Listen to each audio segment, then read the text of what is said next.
Hey guys, it's the Old Weapons Troop. I am back with yet another crazy tale from the flightline.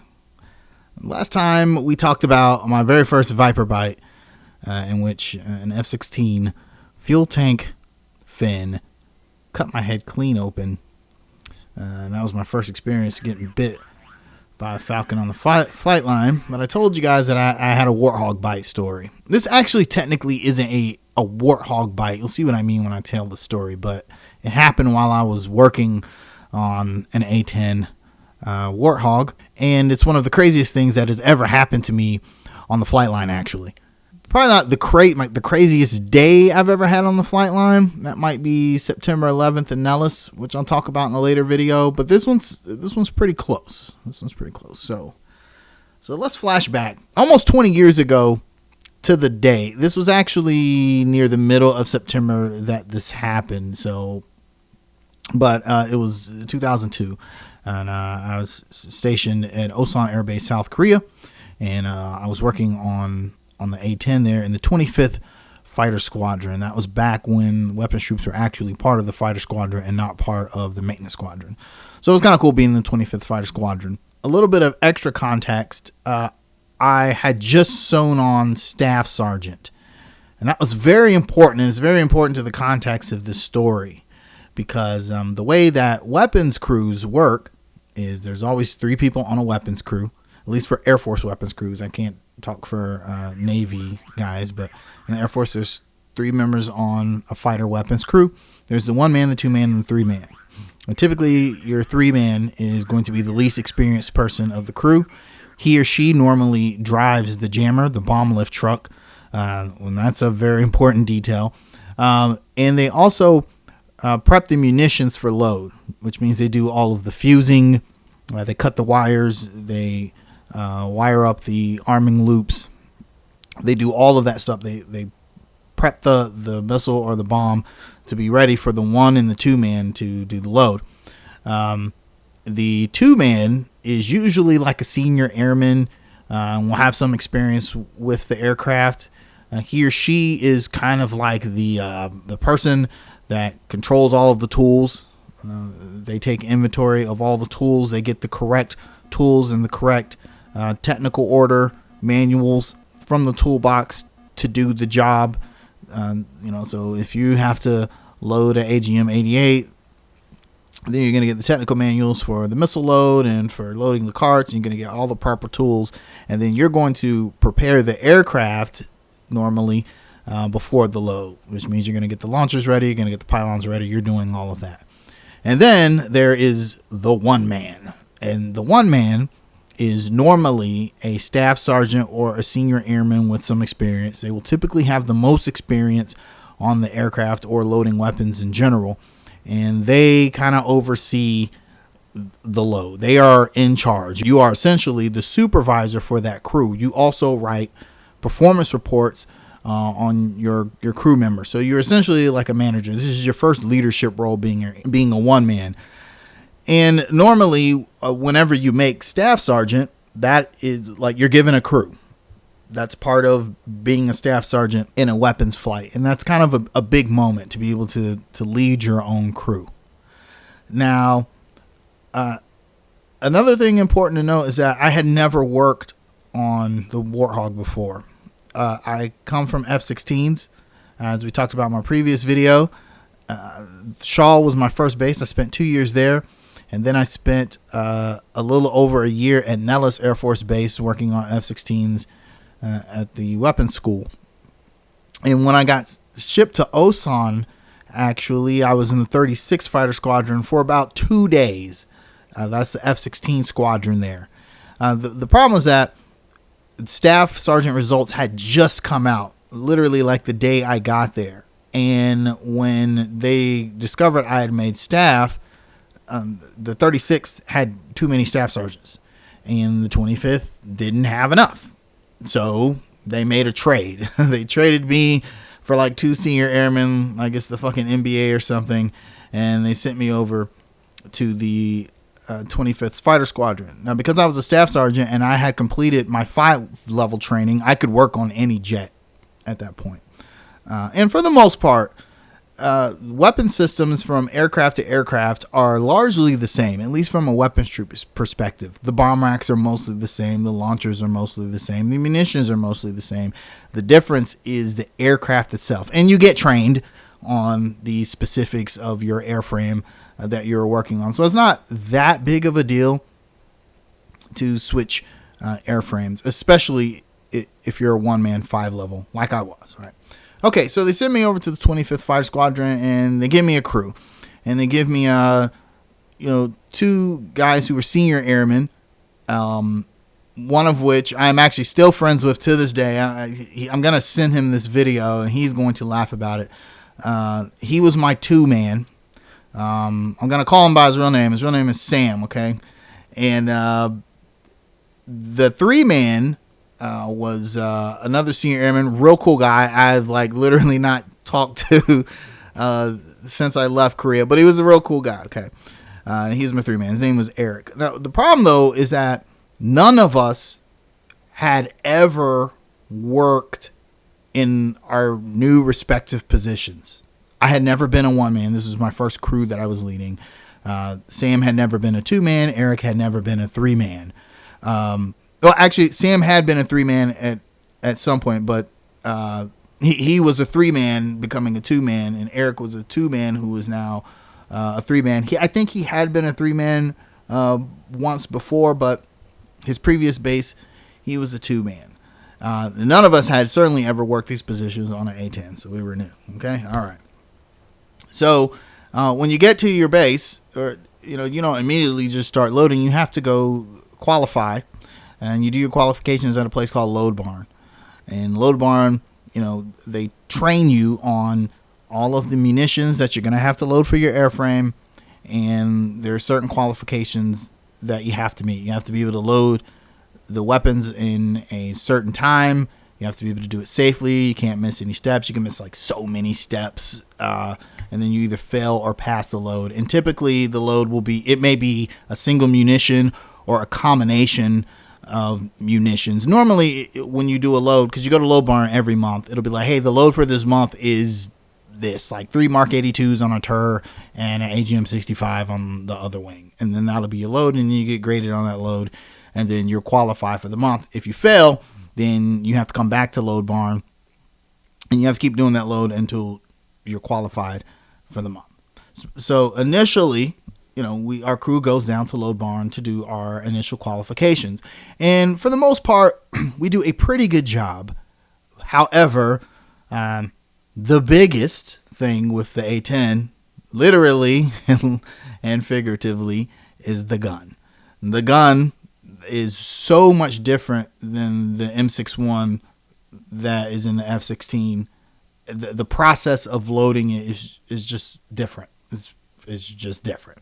It's not necessarily that much more difficult. I think procedurally, it's more steps, and it takes a more concerted team effort to load the GAU-8 than it does the M61. And so we were a new team. We really didn't know each other. We had not ever loaded together before, and none of us had any experience loading the A-10 gun. So that gave us trouble in Load Barn.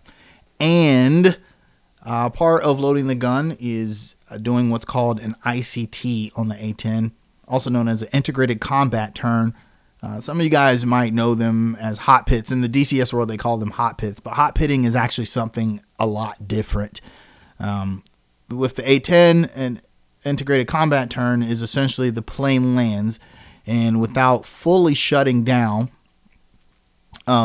you load the plane back up while the crew chiefs fuel it back up so that it can do a quick turnaround and get right back out on the battlefield. Now, you don't do ICTs on any other airframe in the Air Force, as far as I know, except for the A-10, mainly because its role is close air support, and that would be its role in Korea, obviously. So you want to be able to, get the airplane rearmed, refueled, and back into the air.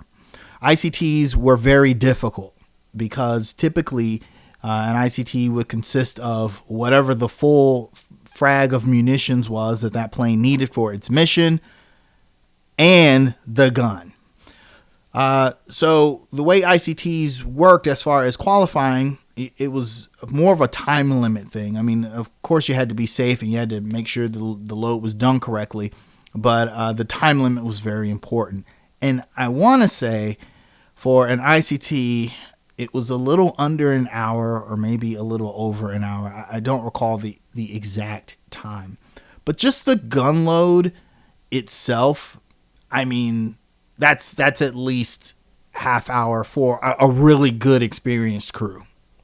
For us, I mean, we were struggling. So we passed everything in Load Barn except for the ICT. We just couldn't get it. We just couldn't. Okay. And so Load Barn agreed to send us back to the squadron and say, okay, those guys can load everything except ICTs. They just can't do ICTs. In which our flight was like, okay, the flight chief was like, okay, that's fine. But an exercise was coming up, an ORI, which, as you guys that watched the last video know, the ORIs are pretty important. And so the ORI was coming up, and during an ORI at Osan Air Base, probably at Kunsan as well, you do ICTs for the A-10. So what they said was, hey, why don't we just qualify these guys on an ICT during the exercise? Because then we kind of kill two birds with one stone.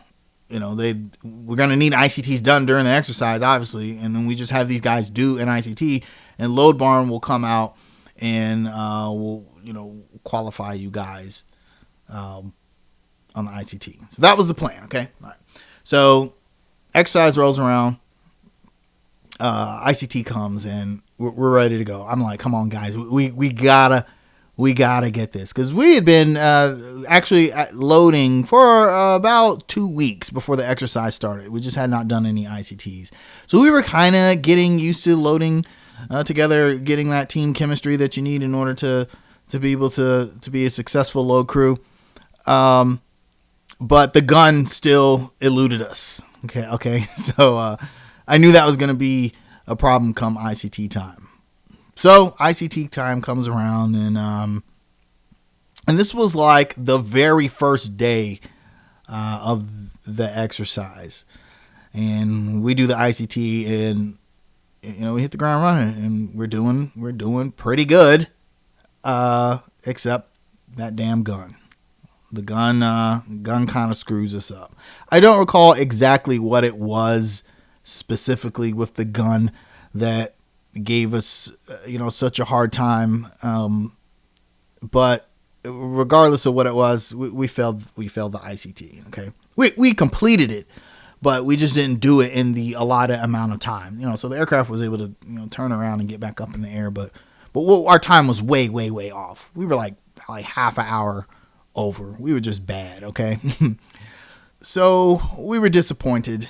And, Low Barn tells us, hey, all right, guys, we're just going to have to try again next month, but you can't do any more ICTs, for this exercise, which, the flight chief was not going to want to hear, because that essentially means that he's got a low crew that's kind of down during the exercise. Like, he's down one low crew, at least for the day shift anyway, because if you can't do ICTs, then you're kind of worthless during the exercises on the A-10. Unless you switch to night shift and then you load the frag for the next day at night. But everyone liked me on the night shift, and it would have been hard to, go to a night shift crew and say, hey, can you switch with these guys because they suck? They would have been like, that's not fair.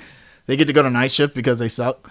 So I just knew that hell was coming, and I didn't really want to deal with it. So we were all just kind of despondent because we failed the load and we didn't do a good job, and we were just really, really bummed about it. And so Low Barn leaves, and they're like, okay, well, let's go ahead and actually the aircraft did not turn around. They told us to go ahead and take all of the weapons off the aircraft, and they would park it for the night. So we're taking all of the munitions off of it. We were doing this was a Mark 82 load, and Mark 82s on turds, 2 AGM 65s, 1 AIM 9, and the gun. So the Mark 82s come out on these trailers. You guys may have seen them. They don't have them in DCS. Maybe someone should put them in the game. But they just come out on these trailers that have these chocks on them. And you just drive the bomb lift truck under the aircraft. You take the bomb off. You put the bomb. The bomb sits on these rollers that sit on the bomb lift truck table. And the bomb lift truck we were using was an MJ1 jammer. It's the little one, which there actually are some of those sitting around the flight line in DCS. And the important thing to know about these bomb lift trucks, all the bomb lift trucks, but is that they almost operate like a forklift. The rear wheels turn so that you can get a real tight turn radius to make it easier to line the bombs up with the pylon and drive them around. So you can really whip those things around. Driving a jammer is really, really fun, actually. Being a 3-man is really, really fun. So we take the bomb down, and as a 1-man, part of my job is to... I'm actually the one that locks the bomb into place or unlocks it from the bomb rack. I strap it to the table, and then the MJ1, the table is not powered. Unlike there's a bigger bomb lift truck called a J4. That table is hydraulically powered, so it does not move on its own. Whereas the MJ1 table is not powered. So if you've got a 500-pound bomb on it, or a 1,000-pound bomb, 2,000-pound bomb on this table, the weight of the bomb will cause the table to turn when the jammer driver turns, and then you'll have a spinning bomb on this table. Obviously, you don't want that to happen. So what the 1-man does is when the bomb is going back to the trailer, I'm walking it back to the trailer. So I've got my hand on the bomb to make sure it doesn't spin. And the 3-man is driving the bomb lift truck, the jammer with the bomb on it.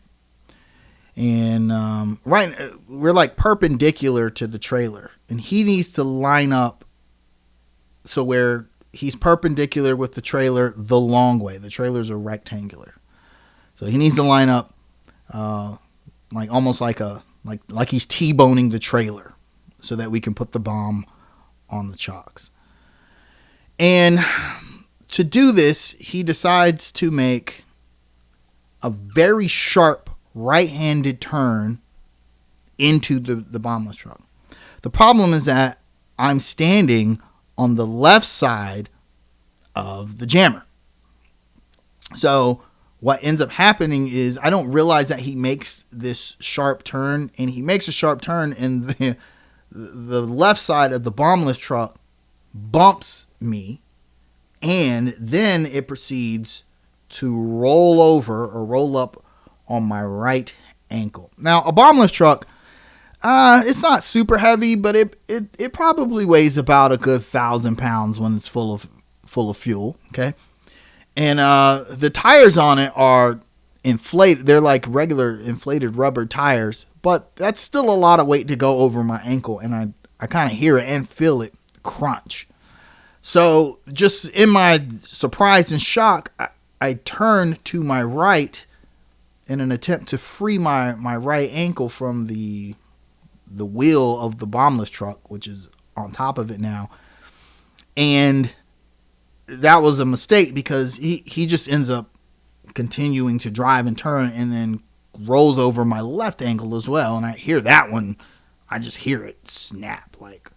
So for some reason he stops, and at this point I'm screaming at him, back up, but the flight line is very, very loud. We're wearing double ear protection. We're wearing foamies in our ears, and we're wearing over the ear protectors, so he cannot hear me screaming at him to back the jammer up. But finally he looks over me and sees the look on my face, and he's like, oh shit, and he backs his jammer up, and then I just collapse at that point. So it's kind of funny, because we were known as the jokey low crew. So there were some people that saw this happening, or rather they saw me on the ground writhing in pain, and they assumed that we were just joking around. Haha, look at those morons that can't even do a ICT properly. What are they doing now? But then the crew chief of the aircraft realizes that we're not joking around, and he's waving down the expediter truck. The weapons expediter comes over, asks what happened, and he didn't. I don't think he saw everything that happened, but I think he told the weapon expediter that my legs got crushed, which my legs did not get crushed. Okay.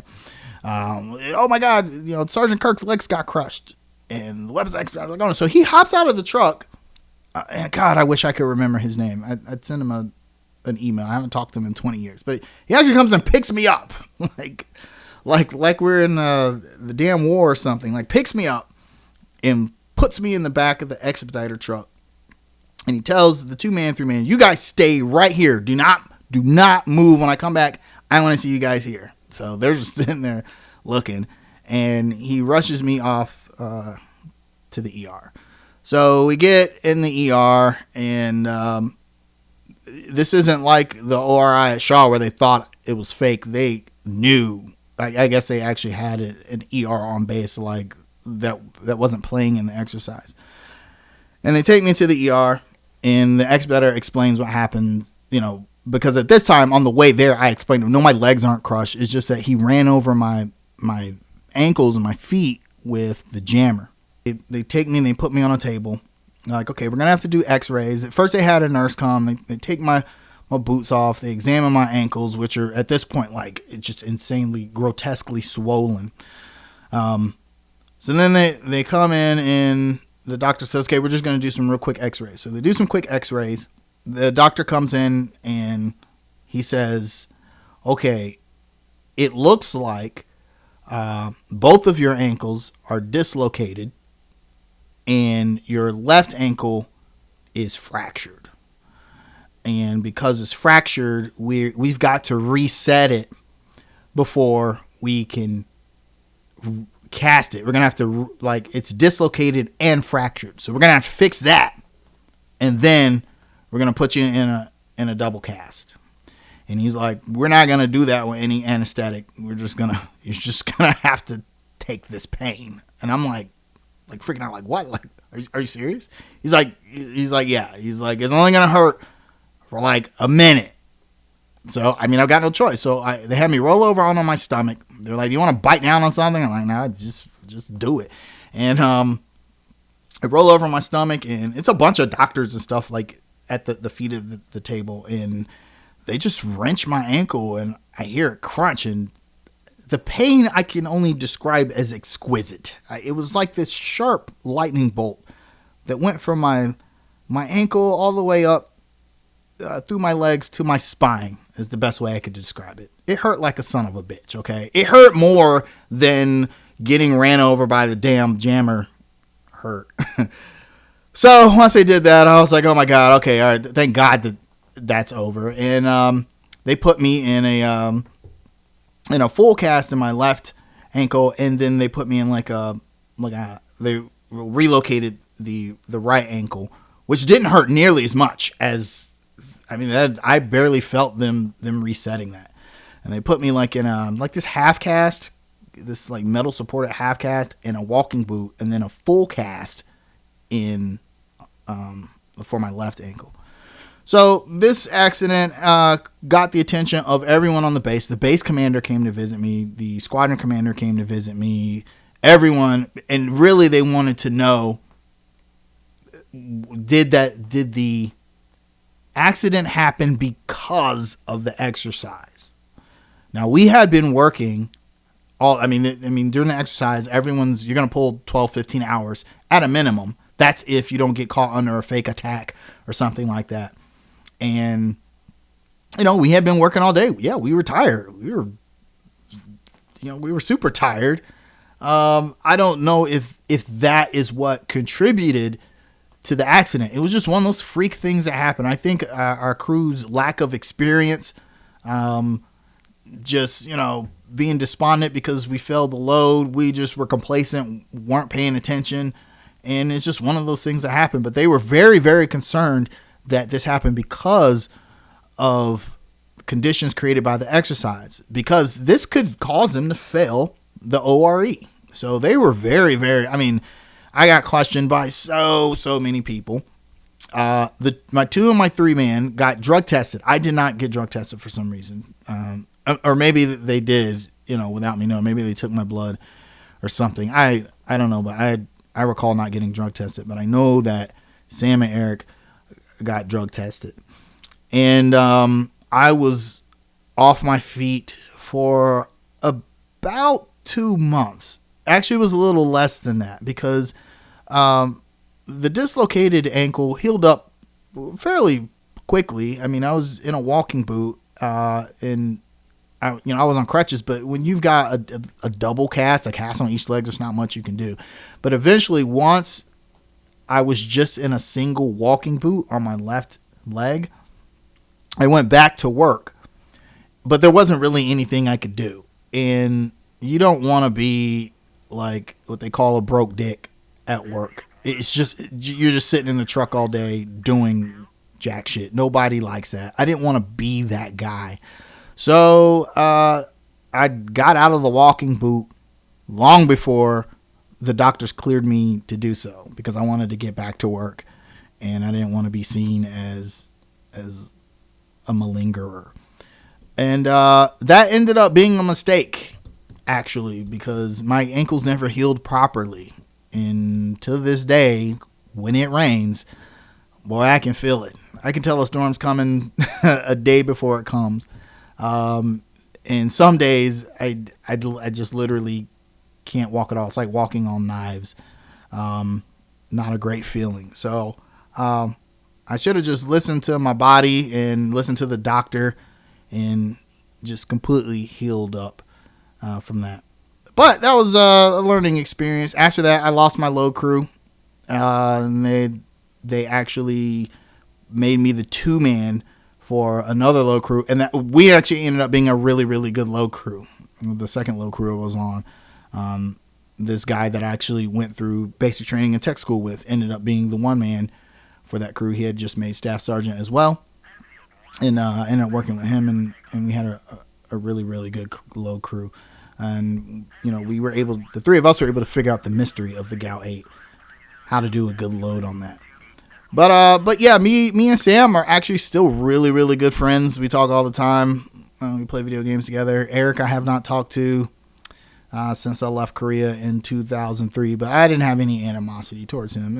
I know, hey, shit happens. He was really, really upset about it, though. He felt really, really bad that he ran over my ankles.